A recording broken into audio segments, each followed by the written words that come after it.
బియ్యపు పిండితో ఈ విధంగా రొట్టె చేసుకుంటే పిల్లల నుంచి పెద్దల వరకు అందరూ చాలా ఇష్టంగా తింటారు.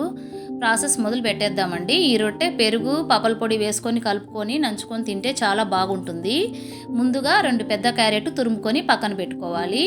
ఎర్రగడ్డ 3-4 గడ్డలు సన్నగా కోపులుగా కట్ చేసి పెట్టుకోవాలి. పచ్చిమిరపకాయలు కారానికి తగ్గట్లుగా నేనైతే 10-12 పచ్చిమిరపకాయలు తీసుకున్నాను. దాన్ని మిక్సీలో ఉప్పు వేసి మరీ ఎక్కువ పేస్ట్గా కాకుండా ముక్కలుగా మిక్సీ పట్టి పక్కన పెట్టుకోవాలి. ముందుగా ఒక మిక్సీ జార్లోకి వేరుశెనగ గింజలు నేనైతే 100 గ్రాములు తీసుకున్నాను.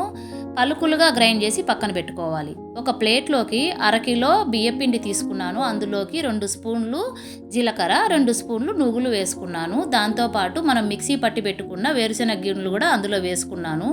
పచ్చిమిరపకాయల పేస్టులోకి ఎర్రగడ్డ కూడా వేసి ఒక్కసారి మిక్సీ పట్టాలి. క్యారెట్ తురుముకున్నాం కదా, అది కూడా ఆ పిండిలోకి యాడ్ చేసుకోవాలి. క్యారెట్ తురుము, పల్లీలు మిక్సీ పట్టుకున్నాం కదా, ముక్కలుగా అది కూడా వేసేసాను. ఇప్పుడు ఎర్రగడ్డ మిశ్రమాన్ని కూడా మిక్సీ పట్టినాం కదా, అది కూడా వేసి ఫస్ట్ నీళ్లు పోయకుండా ఈ మిశ్రమాన్ని బాగా కలుపుకోవాలి. ఆ తరువాత కొంచెంగా వాటర్ పోసుకొని మన చపాతీ పిండి ఏ విధంగా అయితే కలుపుకుంటామో ఆ విధంగా దీన్ని కూడా కలిపి పక్కన పెట్టుకోవాలి. రౌండ్ బాలలాగా చేసుకొని రొట్టెలాగా తట్టుకొని మధ్యలో హోల్ పెట్టి ఆయిల్ 2 పక్కలా వేసి ఓపిక్గా మంటను మీ ఫ్లేమ్లో పెట్టుకొని కాల్చుకున్నారంటే బియ్యపిండి రొట్టె రెడీ అయిపోయిందండి. Thank you for watching.